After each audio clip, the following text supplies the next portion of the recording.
Esse campo aqui foi um campo muito legal, que a gente colocou uma perguntinha lá que foi da seguinte forma: é um campo ruim? Rolou? Ou é aglutinação eritrocitária? Teve muitas respostas, muita gente falou que era aglutinação, muita gente falou que era campo ruim, e algumas pessoas falaram que era rolou, principalmente falaram que era campo ruim ou aglutinação. Nesse caso aqui, a gente trouxe a resposta de Tamires Saciarelli. Tamires, sempre presente aqui com a gente, membro lá do time Atlas, né, Larissa? Sim, com certeza, para não falar exatamente. É uma imagem bastante interessante. Tamires, ela respondeu como aglutinação por crioaglutininas. Provavelmente a contagem de hemácias estava baixa e a relação hemoglobina-hematócrito prejudicada, assim como os outros índices. E ela disse também como corrigir aí, provavelmente em banho-maria, aquecendo por 30 minutos essa amostra. Observem que nesse campo, as hemácias elas estão aglomeradas, assim, formando caixos. Não é aquela aglomeração de campo ruim. A gente consegue observar que essas hemácias estão bem juntas, formando um caixo. Algumas vezes a gente não consegue ali determinar a delimitação entre uma hemácia e outra, porque elas ficam bem juntas em forma de caixo, que chama a atenção aí para uma possível presença de crioaglutininas. E quando a gente tem a presença de crioaglutininas, que são anticorpos que reagem em baixas temperaturas, as hemácias elas ficam assim aglutinadas e quando passa pelo equipamento, essas aglutinações elas acabam não sendo contadas, ou as pequenas aglutinações acabam sendo contadas apenas como uma hemácia. E isso libera um resultado falso de hemácia, abaixo ali do real. Nós não temos a interferência da contagem de hemoglobina, da dosagem de hemoglobina nesse caso, porque as hemácias elas precisam ser lisadas para essa hemoglobina ser dosada.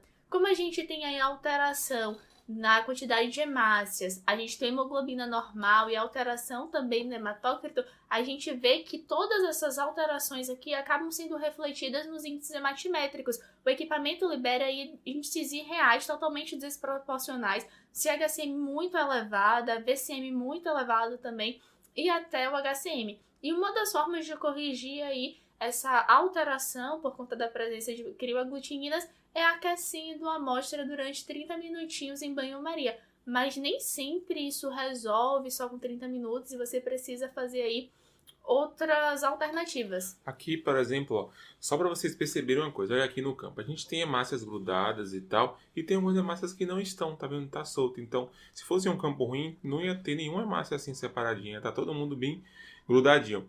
E o fenômeno rolou é o empilhamento das hemácias. As hemácias elas ficam empilhadas feito moedas. Então, e de forma bem organizadinha, bem bonitinha, delimitada. Aqui não tem isso. Aí essa questão, por exemplo, você colocou a amostra lá no banho-maria e 30 minutos e tal e não corrigiu. Às vezes acontece de não corrigir. Você pode fazer o seguinte, pessoal, ó, é uma técnica muito legal que funciona na maioria das vezes, que é pegar uma alíquota dessa amostra, tá? Você pega lá 1 ml, 2 ml e já tá bom. Centrifuga em baixa rotação, 1 minuto, 2 minutos, 1000 a 1500 RPM. Rodou lá, você vai tirar, separar todo o plasma e vai tirar aquele plasma todinho que tem ali na amostra. Tira todo o plasma com a pipeta, coloca em outro tubinho, vê exatamente a quantidade que você tirou. Aí você vai pegar essa mesma quantidade que você tirou de plasma e vai colocar salina. Pega essa amostra de novo, coloca lá, a homogeniza, né? Coloca a amostra no banho-maria mais 30 minutos. Aí você vai processar. Isso precisa ser muito rápido, tá? Tem que ser tudo bem rápido, senão se você demorar 30 segundos, 10 segundos para processar, desse tempo que você tirou do banho para colocar no aparelho, dá problema. Você tem que deixar já tudo preparado. Uma coisa que eu faço lá no laboratório é o seguinte. Eu pego um copo descartável e encho com água do banho-maria. Coloco o tubo dentro, nesse movimento do banho-maria até o aparelho. Bota o copo descartável com água aquecida, o tubo ali dentro. E dali vai para o lado do aparelho e processa. Dessa forma você não perde tempo do trajeto do aparelho, do banho-maria para o aparelho. Então fica muito rápido. Tem outras situações, às vezes não corrige de jeito nenhum. A gente tem que fazer o seguinte: tentar coletar com o paciente próximo ao aparelho. E aí você vai fazer o seguinte: a sala que o paciente estiver fazendo a coleta vai ter que desligar o ar-condicionado. Você vai pegar tudo que for usar na coleta, seringa, aquela borrachinha do braço, tubo, tudo você vai deixar aquecidinho ali antes do paciente fazer a coleta, pelo menos meia hora dentro do banho-maria. Cria um banho-mariazinho portátil, tipo uma caixinha de isopor com água de 37 graus ali. coloca dentro do laboratório onde vai fazer a coleta. Após a coleta, o tubo aquecido vai sair direto para esse banho-maria portátil e você vai direto para o lado do aparelho e aí você homogeniza e processa. Já vi situações que a gente precisou usar um secador no braço do paciente no momento da coleta. Estava coletando, estava passando um secadorzinho quente ali no braço do paciente para não deixar baixar a temperatura. E assim resolver o problema do paciente. Tá joia? Isso aqui é importante, assim, você não precisa dizer no laudo presença de crioglutinina e tal. Você coloca a observação lá no laudo, né? Exame realizado e corrigido. Então você realizou e corrigiu esse exame após a incubação a 37 graus, aí devido à presença de aglutinação eritrocitária. Já é suficiente, já é perfeito. Você não precisa dizer que é crioglutinina, tá? Você só diz que as hemácias estão aglutinadas e você corrigiu esse interferente. Beleza? Dessa forma você consegue corrigir, assim, já tive todas essas situações, já corrigi com 30 minutos, já corrigi paciente substituindo plasma de salina e já corrigi dessa forma aí que eu acabei de explicar para vocês. Então, vocês vão tentando e a melhor forma é a que funciona, não é isso? Exatamente, ótimo, exatamente. E pessoal, quando você pega um hemograma que tem ali a amostra, tem essa crioaglutinação, tem essas hemácias aglutinadas, a gente já consegue perceber aí apenas pelos dados numéricos. A gente nem viu a imagem ainda da lâmina, a gente nem recebeu a lâmina ainda, mas pelos dados do hemograma a gente já suspeita aí de uma possível aglutinação, porque baixa muito a quantidade de hemácias, os índices, as alterações chamam bastante a atenção. Lá no laboratório mesmo, a gente quando está liberando hemograma, a gente vai avaliando a folha, né? Vai liberando os exames antes de a lâmina chegar pra gente. A gente vai liberando o que é normal e vai deixando esperar a lâmina o que é alterado. Quando vem esse caso aí, antes da lâmina chegar, a gente já pede para pegar a amostra e colocar dentro do banho-maria. Porque a gente, pelos valores do hemograma, como a Larissa falou, a gente já sabe o que é e já adianta o processo. Quando a lâmina chega, já está quase na hora de você processar lá e tal. Então tem que ficar ligado em tudo isso que ajuda demais. Beleza? Então, isso aí, Tamires, parabéns.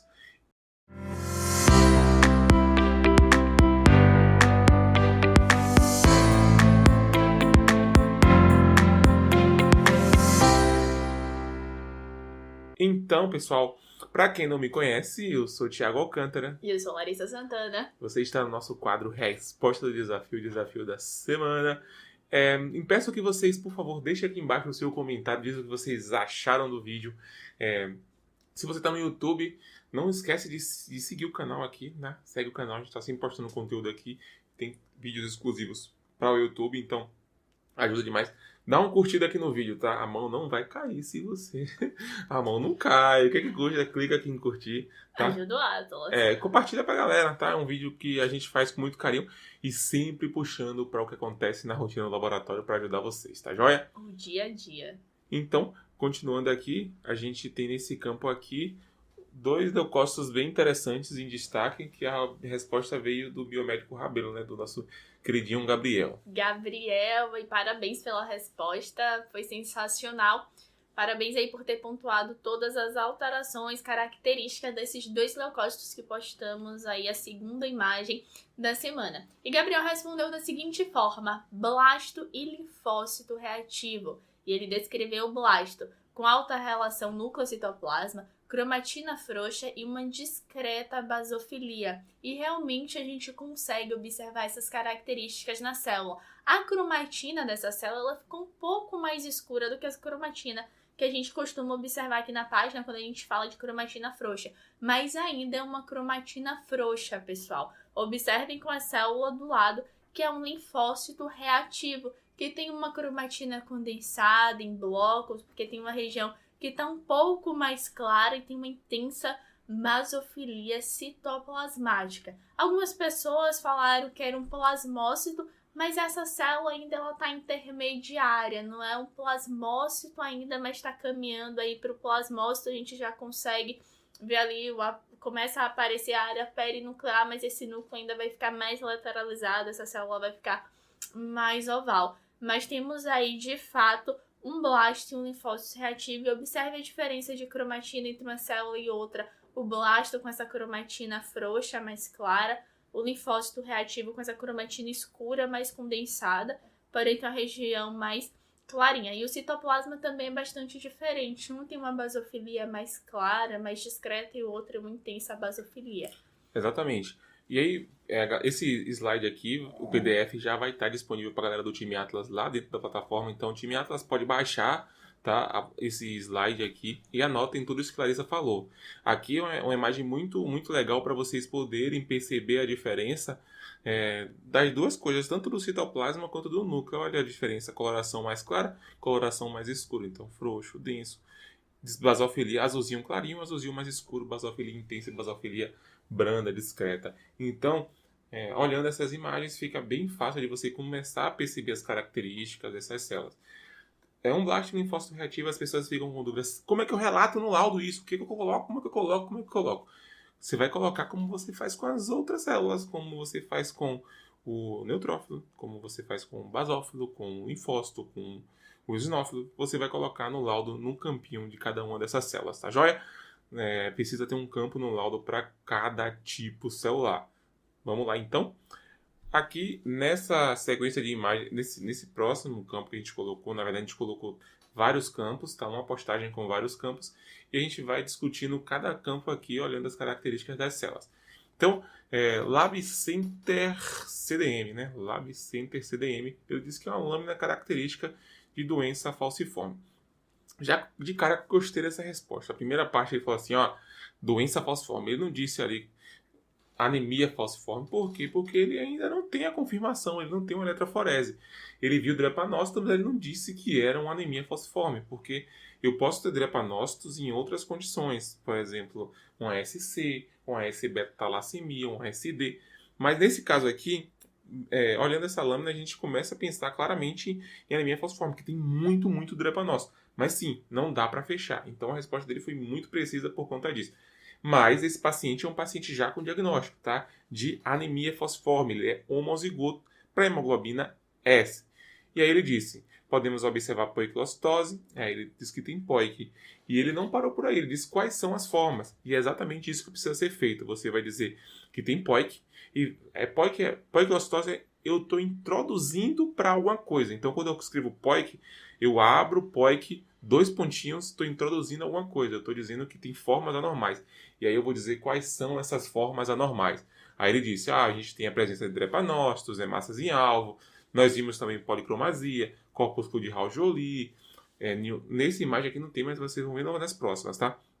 Ele disse ainda que sugere um infarto esplênico. Então ele está falando que provavelmente o baço ali já era desse paciente.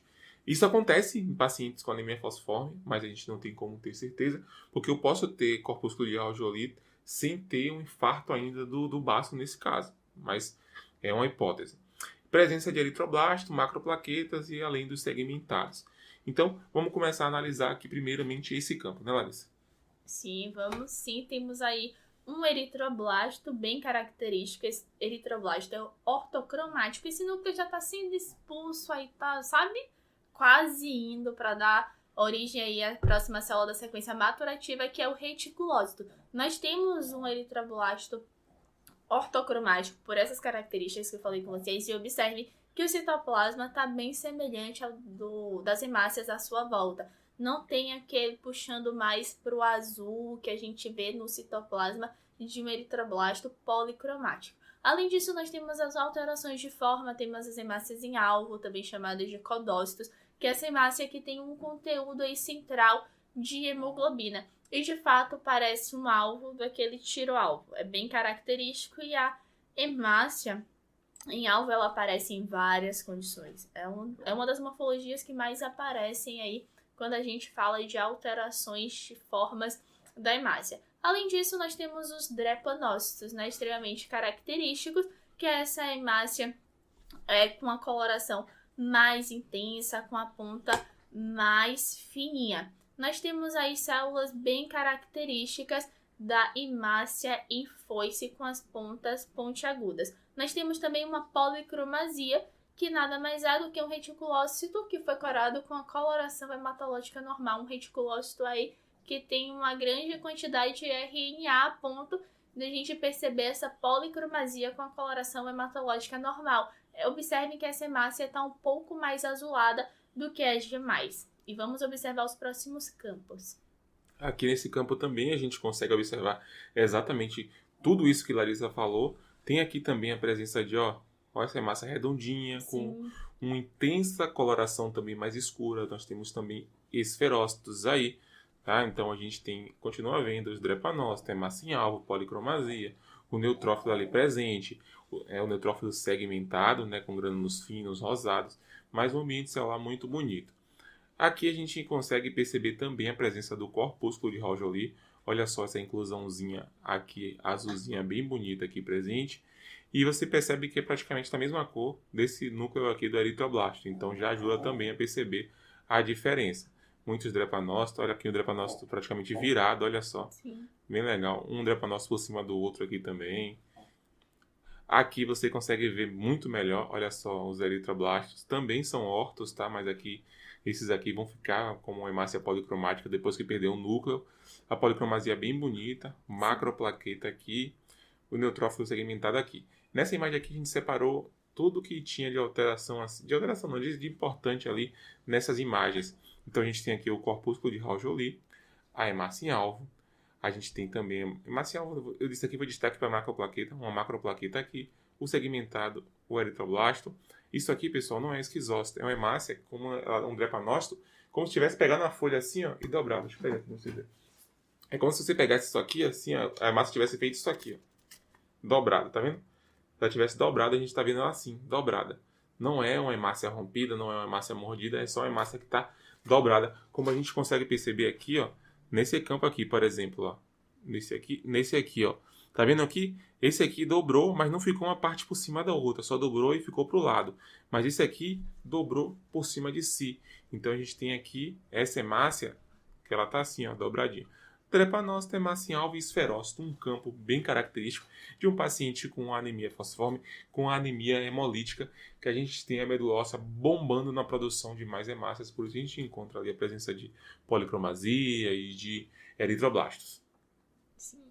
Vamos seguindo aí para a próxima imagem que foi postada na semana, e a resposta para essa imagem veio de Ney Júnior, que mais uma vez está sempre presente aqui. E ele respondeu da seguinte forma: eosinófilo. E vamos começar comentando sobre o eosinófilo. Observem que esse eosinófilo tem uma quantidade aí maior de lóbulos do que a gente costuma observar. Que a característica principal do eosinófilo é ele ser binucleado e ter essas granulações esféricas alaranjadas, essas granulações grandes, que chamam bastante atenção, e o núcleo característico. Porém, nesse núcleo aqui a gente observa uma segmentação maior, tem mais lóbulos do que o esperado. E observem, porque às vezes isso já gera confusão, já foi motivo de confusão aí no momento que o pessoal está identificando a célula. Viram a célula como essa, e só porque tinha uma quantidade a mais de segmento nuclear, consideraram um neutrófilo e não se atentaram para a granulação, que é característica aí de eosinófilo. Algumas vezes podemos observar esses eosinófilos no sangue periférico. E ele completou ali a resposta falando do corpúsculo de Raul-Joly. De fato, temos ali um corpúsculo de Raul-Joly, mas à esquerda, pessoal, a gente tem uma plaqueta em cima da hemácia. Isso também é outra condição que às vezes gera dúvida com o corpúsculo de Raul-Joly, mas fique atento como é diferente uma estrutura de outra. O corpúsculo de Raul-Joly é uma inclusão pequena, esférica, e tem a mesma coloração do núcleo do eritroblasto. E a gente tem um eritroblasto ali que a gente também consegue perceber a semelhança entre o corpúsculo de Raul-Joly e o núcleo do eritroblasto. E ali ao lado a plaqueta é mais rosada, não é tão delimitada como a gente observa na inclusão. Observe essas plaquetas aí que não estão em cima das hemácias, ela é extremamente parecida com essa que está aí na hemácia. Fiquem atentos a isso para você não se confundir aí. Será que é um corpúsculo de Raul-Joly? Será que é alguma alteração aí, alguma plaqueta em cima da hemácia? Fique atento às características, porque o corpúsculo de Raul-Joly, ele vai ser uma inclusão ali com a coloração semelhante à do núcleo do eritroblasto. E aqui ele falou também que tinha drepanócito, que tinha ovalócito, que tinha policromasia. Policromasia aqui, uma hemácia maior e um pouco mais azulada. A gente tem um ovalócitozinho aqui, e ele percebeu que tinha drepanócito nessa imagem que não era tão claro assim. é um paciente que tem uma doença falciforme. E a gente tem, sim, se você olhar aqui, esse aqui estava escondidinho, ó, é um drepanócito, tá com a pontinha mais afunilada. Esse aqui também é um drepanócito, tá um pouquinho apertado e tá rompido. Esse aqui não era nem para vocês perceberem o drepanócito, mas o Ney já percebeu. É isso aí, Ney. A gente tem aqui os drepanócitos e um paciente que ele já tinha diagnóstico de hemoglobina S e C. Tá? É um paciente com doença falciforme aí presente. E tem esse eosinófilo aí bem bonito, com quase 4 lóbulos ali. Então, aqui formandozinho aqui. E as pessoas acham mesmo que é neutrófilo só por conta dos lóbulos. Uma vez rolou uma super barraco aí em uma publicação nossa por conta disso. Seguindo, essa aqui não teve pergunta. Foi só para mostrar para vocês esses dois tipos de linfócitos reativos que são os mais comuns que a gente encontra, né? Pelo menos é o que a gente percebe na rotina aqui, né, Larissa? Que eles são os mais presentes assim, que é esse linfócito reativo que está esparramadão, aquele que a gente fala que está caminhando ali, porque ele está em um aspecto ameboide, né? Passando ali pelas hemácias, respeitando aqui, ó, com a basofilia discretinha, ele está passando aqui. Um núcleo com aquela cromatina condensada em blocos. E aqui embaixo você tem outro linfócito reativo que tem uma basofilia mais intensa. E tem um núcleo mais condensado, aquele que está paradão. Então a gente tem dois dos principais linfócitos reativos aí. E, vale lembrar, você vai quantificá-los e vai colocar no laudo, tá bom? Sim, e o pessoal pergunta: Thiago, Larissa, e se a gente encontrar apenas um linfócito reativo? Perguntam também qual é a quantidade de linfócito reativo que a gente deve reportar a partir de quanto? É a partir de 5? Aí, se for criança, eu reporto também. Isso ainda gera muita dúvida, pessoal. Muita dúvida mesmo. Independente do que seja, você vai colocar no laudo, porque tem esse viés. Tem gente que fala isso. Só vai colocar se tiver 5, 4, o quê. Não, coloca, tá? E a interpretação ela é feita pelo médico, ele vai dizer, ele vai avaliar, ver se é importante ou não para ele. Mas é uma célula como outra qualquer, coloca no laudo. Da mesma forma que bastão, que meta, que miel, tem que colocar no laudo. Essa publicação aqui também veio com vários campos e foi um paciente com SMD, que era um paciente de SMD que fez uma transformação para uma leucemia aguda. E aí Flávia Bandeira, Flávia agora também faz parte da galera lá do time Atlas, né? Time Atlas.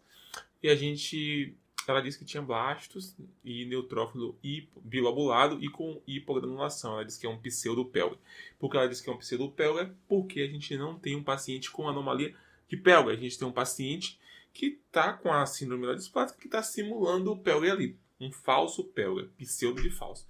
Joia? Então a gente tem aí sim um blasto muito bonito, muito, muito bonito. Relação núcleo-citoplasma aumentado, cromatina frouxa, nucleolo evidente. E uma coisa muito importante, no campo não tem plaquetas, né? É sempre bom estar atento ao ambiente celular e ao todo. Isso já chama a atenção, o paciente com a plaquetopenia, essa célula, avalie sempre como um todo. E aproveitando essa questão de PELG ou pseudopelg, às vezes o pessoal fica com dúvida, como eu sei que esse paciente é possivelmente uma PELG ou ali é provavelmente um pseudopelg? Você vai perceber isso, além de você estar olhando o perfil, né, de cada paciente, você vai ver que nos casos de pseudopelg, a quantidade das células com a hipossegmentação, elas são menores do que quando comparado com o paciente que tem uma anomalia que a gente observa uma quantidade maior essas células hipossegmentadas. Olha aí, mais um blasto, tá da mesma forma que o outro. Relação núcleo-citoplasma aumentado, cromatina frouxa, nucleolo não tá evidente nesse aqui, mas a gente vê um esboçozinho aqui, nada demais. Nessa imagem aqui que a gente encontra o pseudopelga que ela falou, e esse pseudopelga ele está sem grânulos, olha só, é o neutrófilo com 2 lóbulos, e cadê a granulação? Não tem. Então a gente tem aí o pseudopelga. Como é que é o laudo? Presença de hipossegmentação. Aí você vai ver se está em alguns, na maioria, em raros neutrófilos. É o neutrófilo que está sem a roupinha dele, né, pessoal? O neutrófilo sem a roupa, que são os grânulos, e é uma alteração importante, você precisa reportar. Bota no laudo, tá também. Presença de hipogranulação em alguns, na maioria e tal. Não pode deixar de colocar, tá joia? Principalmente nesses casos assim que o paciente não tem diagnóstico ainda de SMD, é você que vai apontar a direção para o médico. O médico não está vendo isso aí, então ele não tem como saber. Então, você que vai apontar para ele o caminho. E aqui no último campo dessa imagem, mais um blasto bem bonito, com relação núcleo-citoplasma altíssima, né? Muito alta. Praticamente a gente não vê citoplasma. Uma cromatina muito, muito, muito frouxa. E cadê as plaquetas? Não Não tem. Esse é um paciente que tinha SMD, transformou para uma leucemia aguda. E na maioria das vezes é um problema importante. Aí os pacientes, quando eles evoluem para o LMA, às vezes não sobrevive por muito tempo. É mau prognóstico. Mas pode também sobreviver sem problema. Beleza? Aqui nesse próximo campo aqui, ó, a gente tem aí uma célula, um neutrófilo, que a gente olha e fala assim, cadê os grânulos? Não tem grânulos, mas tem uns grânulos gigantes ali. Umas paradas bem grandes no citoplasma. E aí Dulce, também lá do time Atlas, falou o quê? Neutrófilo com inclusão característica da síndrome Chidiaque-Higashi, que podem aparecer em outras situações onde são chamados de pseudo-Chidiaque-Higashi. Nesse caso aí, é pseudo-Chidiaque-Higashi. Se vocês ficarem atentos na publicação, a gente colocou lá. Além da postagem, escreveu assim, paciente com SMD. Teve muita gente que falou Chidiaque-Higashi lá no comentário. Mas ele não é o Chidiaque-Higashi, é um pseudo. É um paciente com SMD que está tendo ali a presença desses grânulos gigantes que são característicos da síndrome de Chidiaque-Higashi, mas é falsa Chidiaque-Higashi. Então, na SMD, pessoal, tudo pode acontecer. Exatamente. Se alguém te perguntar sobre alguma alteração e perguntar assim, e qual condição pode aparecer? Síndrome mielodisplásica, você pode responder, porque praticamente tudo aí aparece na síndrome mielodisplásica, isso é fantástico. A gente tem aqui o neutrófilo, e o citoplasma está com poucos grânulos, a gente não vê, só que ele está com essas inclusões gigantes. É bem interessante de perceber que na SMD a gente tem isso. Essa lâmina aí é daquele mesmo paciente que vocês viram anteriormente, um paciente que transformou de SMD para LMA. Então a gente tem aí o pseudo-Chidiaque-Higashi. E Dulce, como sempre, participando e marcando um ponto muito importante. Seguindo, a gente tem aqui outra lâmina de SMD que o Amir.Zamir veio do estrangeiro essa resposta. Ele disse ali, ó, NRB6, ele tá botando assim, NRB6 é célula vermelha com núcleo, né? É um eritroblasto. Quando você pega um histograma de um aparelho que libera lá o eritroblasto, você vai ver NRBC, que é uma célula vermelha nucleada, algo assim. Exatamente. Aí ele falou, é uma NRBC, né, fazendo uma ponte intercitoplasmática, normalmente é visto em pacientes com SMD e também em mielofibroses. E é exatamente isso que a gente observa aqui, uma célula, agora que gerou dúvida porque essa bicha tá grandona, assim, não tá tão característico esse eritroblasto aí, mas a gente teve outros eritroblastos que ficaram mais bonitos na lâmina, fazendo essa mesma ponte. E esse aqui ficou mais feinho, por isso que a gente trouxe, que ele não estava tão característico para vocês já verem, que às vezes não vem tão legal. A gente tem um citoplasma bem limpo, uma cromatina bastante condensada, e eles aí fazendo essa ligação bem interessante. E a gente vai colocar no laudo, né? Você pode colocar presença de ponte intercitoplasmática, né? Ou apenas presença de eritroblastos com displasia. Porque nada mais é do que uma displasia aí que está acontecendo, porque a gente está tendo uma divisão em sangue periférico. E divisão em sangue periférico é displasia. Sim, e como é importante a gente avaliar o perfil da lâmina, porque com base na observação de outros campos, a gente chegou à conclusão aí desses eritroblastos, porque a gente conseguiu perceber como estava o perfil da célula, avaliando como os eritroblastos estavam aparecendo, e outras alterações aí semelhantes que apareceram na lâmina. Sempre avaliem o perfil, porque ajuda muito no momento da identificação, da avaliação do hemograma. E pessoal, da lâmina. Fica ligado no seguinte, ó, a gente sempre precisa avaliar um paciente como um todo. A gente fica repetindo isso maciçamente lá no time Atlas. E vou repetir aqui com vocês de novo. Pessoal, sempre avaliar o paciente como ele é um todo. Olha a idade, olha sexo, olha todos os exames que ele tem, olha toda a lâmina, olha o hemograma como um todo. Para de querer avaliar o paciente olhando apenas uma célula. O paciente é todo, tudo ali é uma informação importante. Por que para o médico é mais fácil fechar um diagnóstico? Porque ele tem tudo na mão dele, todos os exames de todos os setores, imuno, bioquímica, hemato, uranálise e parasito, tem a clínica, tem outros medicamentos que o paciente está usando, então ele tem acesso a tudo. Então, busque tudo o que você puder do paciente na hora que você estiver avaliando o hemograma, tá joia? É isso aí, eu espero que vocês tenham gostado da resposta do desafio.